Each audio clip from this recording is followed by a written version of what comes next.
반갑습니다. 저는 법무법인 율촌의 백은규 전문위원입니다. 배경과 사례를 통해서 산업안전보건법 개정 주요 부분을 알아봄으로써 좀 더 쉽게 여러분의 이해를 도와드리려는 게 주 목적입니다. 따라서 산업안전보건법의 전반적인 내용을 다루는 것이 아니므로 여기의 내용 외에 여러분들이 평소 갖고 계셨던 주요 관심 부분이라든가 이러한 데 대해서는 별도로 숙지하시거나 아니면 관계자에게 문의를 해 주시면 될 것입니다. 그러면 슬라이드를 보면서 말씀드리겠습니다. 제목은 사례로 알아본 산업안전보건법 개정 주요 내용입니다. 앞으로 산업안전보건법은 줄여서 산안법이라고 말씀드리기로 하겠습니다. 서론 부분입니다. 서론 부분은 지금까지의 재해 발생 현황, 여기에 대해서 알아보도록 하겠습니다. 먼저 시대적 배경을 보면 재해율과 대형 재해의 현황을 보실 수가 있는데요. 1990년대 들어서면서 충격적인 사고가 자주 발생하기 시작합니다. 먼저 1993년도 서해 부안군 위도 부근에서 과적과 파도로 인해서 침몰해서 주민과 낚시꾼 292명이 사망한 페리오 침몰 사건을 들 수가 있습니다. 다음으로는 1994년 부실공사와 관리 소홀로 다리가 붕괴돼서 32명이 사망하고 17명이 부상당한 성수대교 붕괴 사건이 있었습니다. 다음으로 1995년 대구의 한 공사장에서 가스관을 건드려서 누출된 가스가 지하철 공사 현장으로 유입되어 폭발하면서 상당수의 학생을 포함한 101명이 사망하고 100여 명이 부상을 당한 국내 가스 사고 최대의 대구 폭발 사건을 들 수가 있습니다. 다음으로는 같은 해 딱 2개월이 지난 시점에 교대역 근처에서 발생한 지금은 없어진 삼풍 백화점 붕괴 사건을 들 수가 있는데요. 502명이 사망을 했고 실종 6명에 부상자가 937명이라는 6.25 전쟁 이후에 가장 큰 인적 재해 사고를 낸 사고가 있었습니다.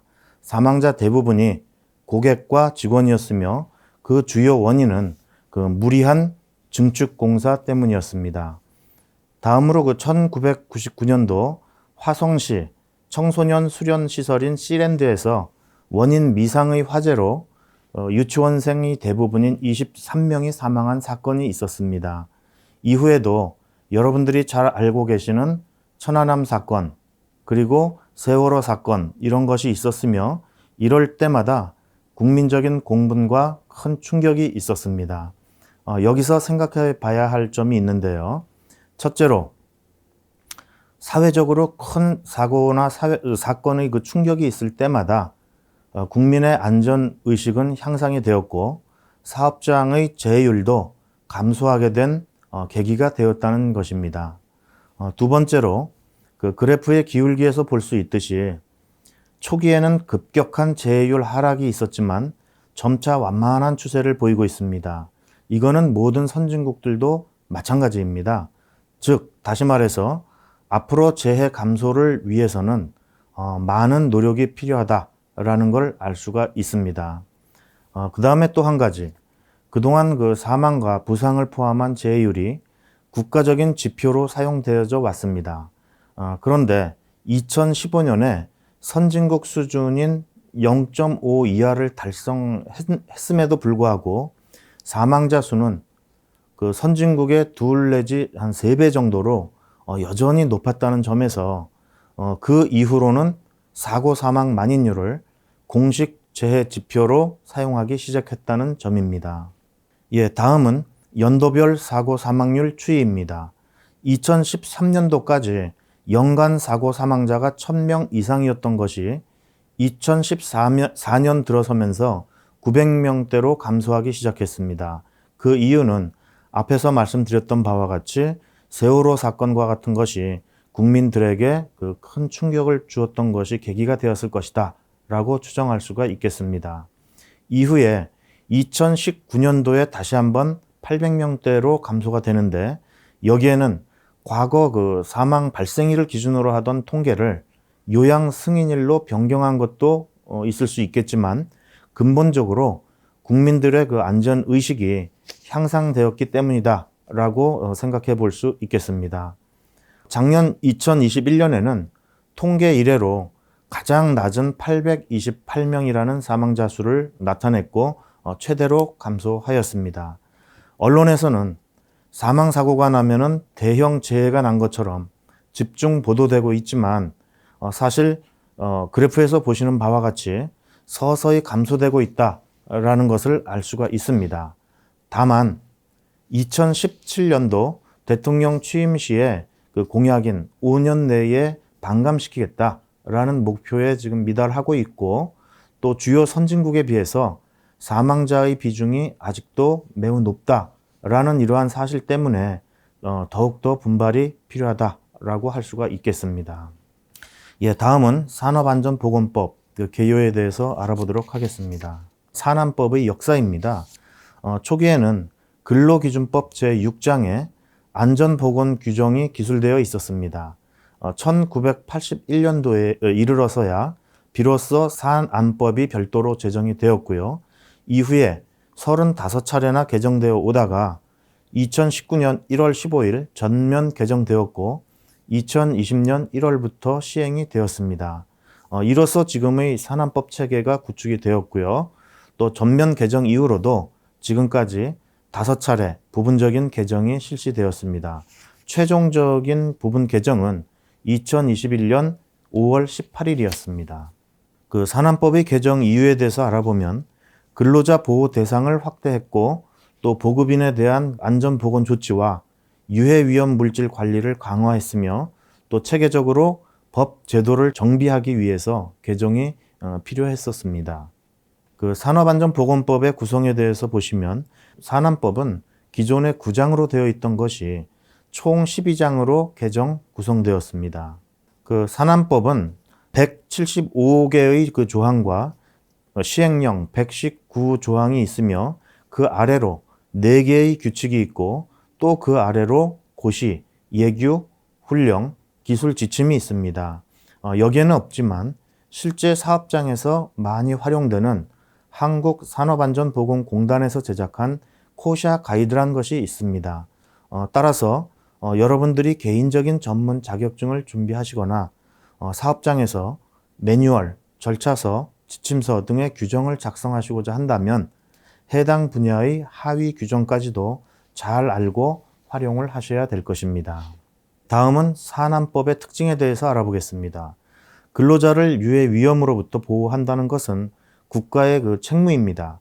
그러나 근로자 개개인을 국가가 모두 관리한다는 것은 사실상 불가능하다고 할 수가 있습니다. 따라서 사업주가 근로자를 의무적으로 보호하도록 사회적으로 합의를 했습니다.